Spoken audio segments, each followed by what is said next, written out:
Bonjour! 8e épisode. Là, t'as vu, je les ai mis à la lecture. Ils étaient en larmes tout à l'heure. C'est pour ça que je leur ai mis un nez rouge. Ça va mieux, hein? D'accord, regarde, là, d'accord, tranquille. Donc je vais pouvoir vous parler donc de la version troublante à propos des pirates de l'air. Alors, là, il y a un truc étonnant, c'est que des fois, même les Américains, des fois, ils mettent des années à trouver qui c'est qui a fait le coup.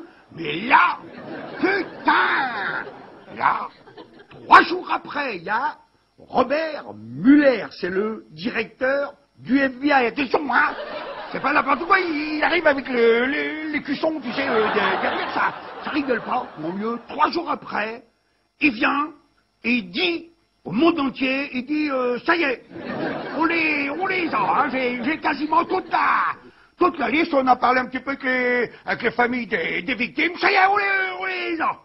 Ils sont 19, tu sais, ils avaient tout, hein, les noms, les prénoms, les 19. Ça, c'est super troublant, j'ai trouvé comme ça, aussi vite, tu vois, les 19 pirates de l'air. Alors, ce qui est encore plus troublant, c'est qu'à l'époque, quelques semaines après, il y en a, ils disent, attends, mais moi je suis pas un pirate de l'air, je suis vivant. Là, il y en a, ils travaillent, je sais plus où, là, au Maroc, l'autre, ça, c'est emmerdant parce que, en 2004, 3 ans, si tu veux, plus tard, il y a toujours les 19 pirates. Ils ont pas bougé, hein, ouais, ils ont été là le premier jour, ils sont là jusqu'au dernier jour. Alors, le truc super troublant, c'est pour ceux qui les ont fréquentés et qui ont témoigné en montrant leur visage, hein, et en donnant leur nom, leur prénom, tous, hein, ils disent que c'était des pilotes vraiment de piètres pilotes, quoi, très très incompétents, incapables de faire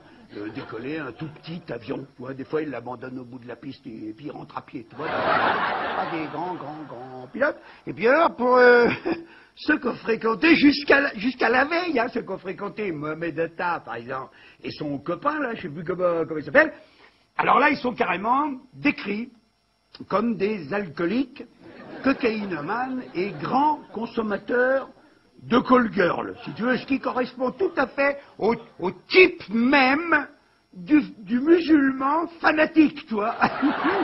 C'est-à-dire que la veille, hein, de s'offrir à Dieu, donc en martyr, toi, il se saoule la gueule, toi, oui, limite à presque le louper, l'avion du homme. Alors moi, toi, moi je trouve que c'est quand même des pirates super troublant, toi. Ah, je m'y connais pas beaucoup en pirate de l'air, mais enfin, c'est du pirate troublant ou pas ça? Hein? Donc, voilà, parce que moi, je sais, par exemple, la veille de mon Stade de France, c'était une journée super importante, toi. Hein? Bah, je te jure, j'ai pas fait la riboule dingue, hein, la veille, hein. C'était jogging le matin, toi, et c'était juste pour faire rigoler 52 000 personnes, quoi. Hein, j'allais pas rendre mon âme à Dieu, mais j'ai quand même fait attention, là, ça, c'est du pirate troublant, ça. À mon avis, hein.